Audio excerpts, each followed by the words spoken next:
सभी स्टूडेंट्स का मेरे यूट्यूब चैनल सिंह सतीश 249 पर हार्दिक स्वागत है। इस समय आप लोग लेसन नंबर 13 के न्यूमेरिकल समझ रहे हैं और इसके पहले वाले वीडियो में 4 न्यूमेरिकल आप लोगों को समझा दिए गए हैं। आज दीपावली का त्यौहार है। सबसे पहले मैं आप लोगों को दीपावली त्यौहार की बहुत शुभकामनाएं और बधाई देना चाहता हूं। भगवान श्री राम आप लोगों की मनोकामनाएं पूर्ण करें और आप लोग अच्छे नंबरों से पास हों। आज न्यूमेरिकल आप 5th नंबर पढ़ेंगे और इसके आगे वाले न्यूमेरिकल पढ़ेंगे। तो जो 5th नंबर न्यूमेरिकल है उसमें करा कि एक गाड़ी में पीछे का क्षेत्र देखने के लिए 2 मीटर वक्रता त्रिज्या का उत्तल दर्पण लगा है। यदि बस दर्पण से 6 मीटर की दूरी पर हो तो बस के प्रतिबिंब की स्थिति प्रकृत का आकार ज्ञात करके दिखाइए। इसके पहले वाले जो 4 न्यूमेरिकल थे वो सब अवतल दर्पण के थे और आज के जो न्यूमेरिकल हैं वो उत्तल दर्पण के होंगे। फार्मूला दोनों का एक होता है, ये आप लोगों ने सीखा ही होगा जब थ्योरी पढ़ी होगी। तो कह रहा गाड़ी में पीछे का क्षेत्र देखने के लिए आप लोगों को मालूम होगा कि गाड़ियों में जो पीछे का क्षेत्र देखने के लिए दर्पण लगे होते हैं वो सब उत्तल दर्पण होते हैं। तो सबसे पहले हम क्या करते हैं कि इसकी वैल्यू को नोट कर लेते हैं जिससे हमें समझ में आए कि सवाल को हम कैसे लगाएंगे। तो लिखा है 2 मीटर वक्रता त्रिज्या। तो हम सबसे पहले इस 2 मीटर वक्रता त्रिज्या को नोट करेंगे। वक्रता त्रिज्या को कैपिटल R से नोट किया जाता है, रेडियस ऑफ कर्वेचर कहते हैं। इसलिए हमने यहाँ पे 2 मीटर इसको नोट कर लिया।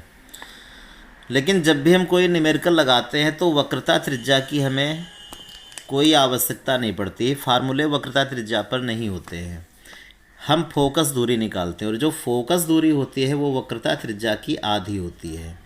अगर वक्रता त्रिज्या 2 मीटर है तो इसकी जो फोकस दूरी होगी 2 की आधी होगी। इसको आधा करने के लिए हम इसमें 2 से भाग कर देते हैं और काटेंगे तो आ जाएगा 1 मीटर। और चूंकि ये उत्तल दर्पण है इसलिए उत्तल दर्पण की जो फोकस दूरी होती है वो पॉजिटिव ली जाती है, इसलिए यहाँ पे हम इसको प्लस चिन्ह के साथ में लेंगे। यदि बस दर्पण से 6 मीटर की दूरी पर हो, इसका एक हम रफ फिगर आपको दिखाते हैं बना के। ये उत्तल दर्पण है जिसके दबे भाग में पालिश की जाती है और हम इसको कहते हैं इसका पोल। मान लीजिए कि बस यहाँ पे खड़ी हुई है, ये बस है, इस तरीके से बस है और जो बस है ये वस्तु का कार्य करती है, इसको हम ऑब्जेक्ट कहेंगे, ये वस्तु का कार्य करती है। तो कह रहा कि बस दर्पण से 6 मीटर की दूरी पर है, ये दर्पण है और ये बस है। इन दोनों के जो बीच की दूरी है वो 6 मीटर है। यहाँ पे हम 6 मीटर नोट करते हैं। और आप लोगों को पता होगा कि दर्पण से वस्तु की जो दूरी होती है उसको U से नोट किया जाता है और बाईं तरफ की जो दूरियां होती हैं वो निगेटिव साइन के साथ ली जाती हैं, ऋण चिन्ह के साथ ली जाती है। इसलिए जो बस की दूरी है, बस यहाँ पे वस्तु है इसलिए वस्तु की दूरी नोट करेंगे हम और -6 मीटर यहाँ पे नोट करते हैं। आगे कहता बस के प्रतिबिंब की स्थिति। बस का प्रतिबिंब कहाँ बनेगा? उत्तल दर्पण में जितने भी प्रतिबिंब बनते हैं वस्तु को हम चाहे जिस जगह पे रखें, प्रतिबिंब दर्पण के पीछे ही बनेगा। तो जो प्रतिबिंब बनेगा वो दर्पण के पीछे बनेगा। तो प्रतिबिंब की स्थिति का मतलब है कि हम प्रतिबिंब की दूरी ज्ञात करेंगे, दर्पण से कितनी दूर बनेगा, V = क्वेश्चन मार्क। और कह रहा कि प्रकृति का आकार। यहाँ पे प्रकृति के आकार का मतलब ये है कि हम प्रतिबिंब का आकार ज्ञात करके दिखाएंगे, I = क्वेश्चन मार्क, कि इसकी लंबाई कितनी होगी प्रतिबिंब की। तो F की वैल्यू यहाँ पे हमको मालूम है, U की वैल्यू मालूम है और V की वैल्यू निकालना है। तो आप समझ चुके होंगे कि यहाँ पे दर्पण का सूत्र लगेगा। तो हम दर्पण का सूत्र लगाते हैं 1/F = 1/V + 1/U। 1/F, F की जो वैल्यू है वो 1 मीटर है इसलिए F के स्थान पर हम यहाँ पे 1 लिखते हैं। 1/V, V की वैल्यू निकालना इसलिए इसको छोड़ते हैं, प्लस में 1/U। U की जो वैल्यू -6 मीटर है इसलिए U की जगह हम -6 रख देते हैं। तो 1/1 = 1/V। ये माइनस इस प्लस को माइनस कर देगा तो आ जाएगा -1/6। अब इस v की वैल्यू को निकालने के लिए -1/6 को हम इधर भेजते हैं, तो ये -1/6 इसमें आके जुड़ जाएगा। तो 1 में v = 1/1 को हम 1 केवल लिख लेते हैं और प्लस में -1/6 आके यहाँ पे जुड़ेगा तो प्लस का 1/6 हो जाएगा।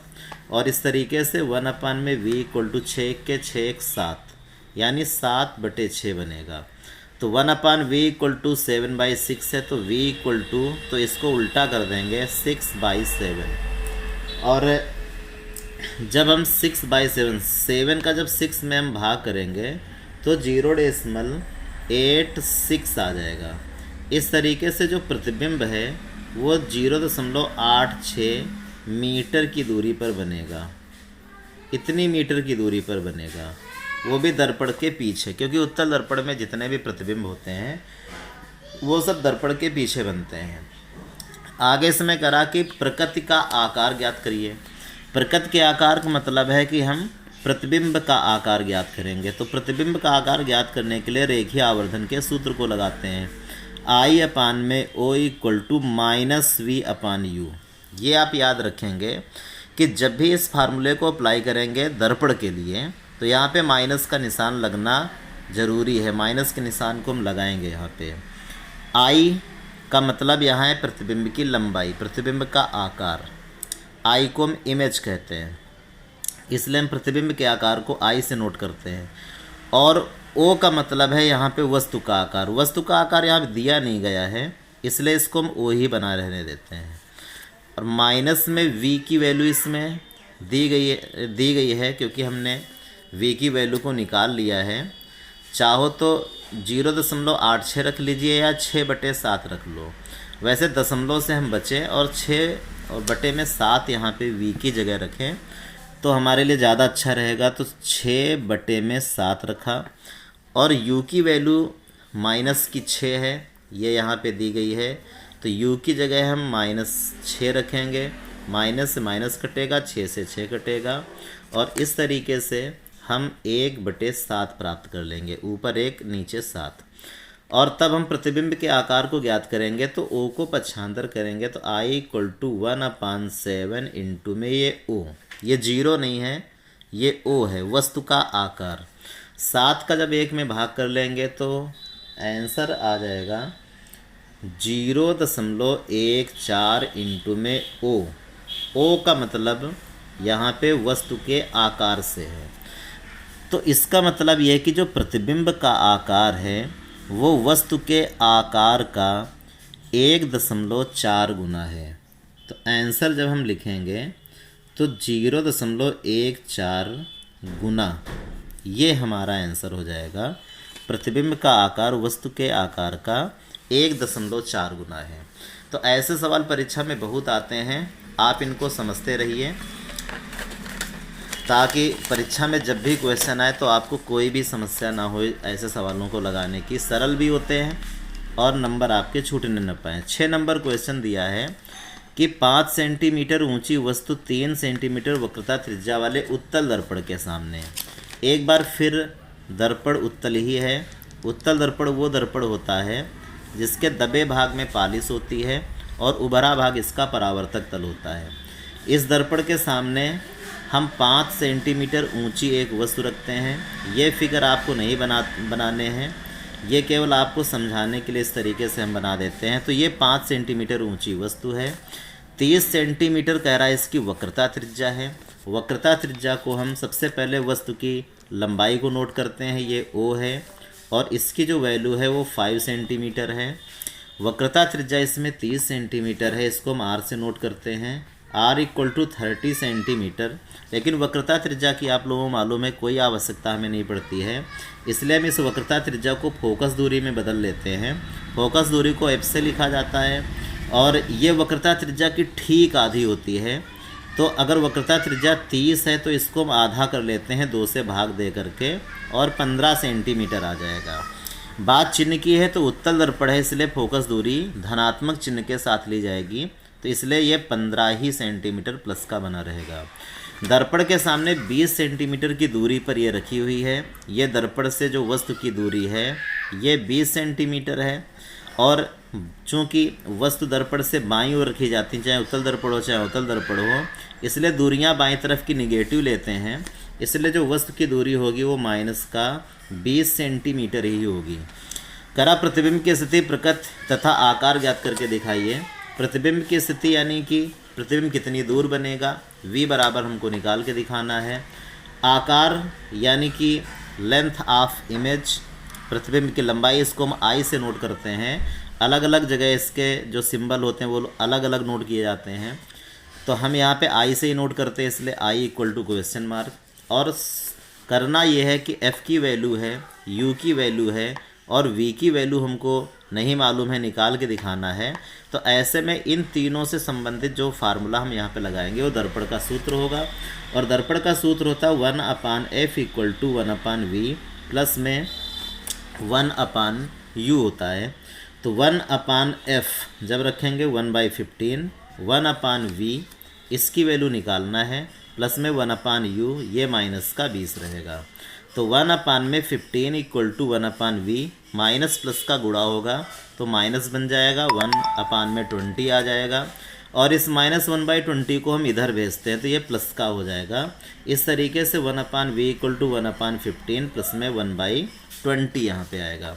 दोनों का हम एलसीएम लेते हैं 15 और 20 का, तो 60 इसका एलसीएम होगा। 15 से भाग करेंगे 60 में 4 बार चला जाएगा, 20 से 60 में भाग करेंगे 3 बार चला जाएगा, और इस तरीके से 1/v = 4 में 3 को जोड़ेंगे 7 और बटे में 60 आ जाएगा। तो v बराबर 60 और बटे में कितना आ जाएगा, यहाँ पे 7 आ जाएगा। 7 का जब हम 60 में भाग करेंगे तो हमें जो आंसर प्राप्त होगा वो 8.57 सेंटीमीटर। इसका मतलब जो प्रतिबिंब है वो दर्पण से पीछे बनेगा, क्योंकि उत्तल दर्पण में जो प्रतिबिंब बनते हैं वो पीछे ही बनते हैं, और 8.57 सेंटीमीटर दूर बनेगा जाके। इसके बाद हमें प्रतिबिंब की आकार ज्ञात करना, तो इसके लिए रेखीय आवर्धन का ही सूत्र हम लगाते हैं। प्रतिबिंब का आकार ज्ञात करने के लिए I/O = -v/u। I की वैल्यू हमें निकालना है, और O की वैल्यू 5 सेंटीमीटर इसमें दी गई है पहले से ही। ये O की वैल्यू 5 सेंटीमीटर यहाँ पे दी है, तो O की जगह 5 हम रख लेंगे, माइनस निशान लगाते हैं, और V का जो मान है वो हम पहले से निकाल चुके हैं 60 और बटे में 7, वो भी प्लस चिन्ह के साथ है, तो हम V के स्थान पर 60 और बटे में 7 रखते हैं।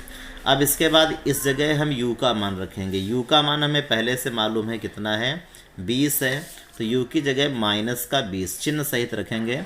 चिन्ह हम ना भूलने पाए, अन्यथा ये सवाल गलत हो जाते हैं। माइनस से माइनस कटेगा और 20 से सीधे 60 को काटेंगे 3 आ जाएगा। तो इस तरीके से हम 5 का जब पक्षांतर करेंगे तो ये जाएगा 3 में गुणा कर लेगा, और I बराबर आ जाएगा 15 बटे में 7। जब 7 का हम 15 में भाग करेंगे तो हमें जो आंसर प्राप्त होगा वो 2.14 आ जाएगा, 2.14 सेंटीमीटर। इस तरीके से जो प्रतिबिंब का आकार है वो 2.14 सेंटीमीटर यहाँ पे प्राप्त हो चुका है।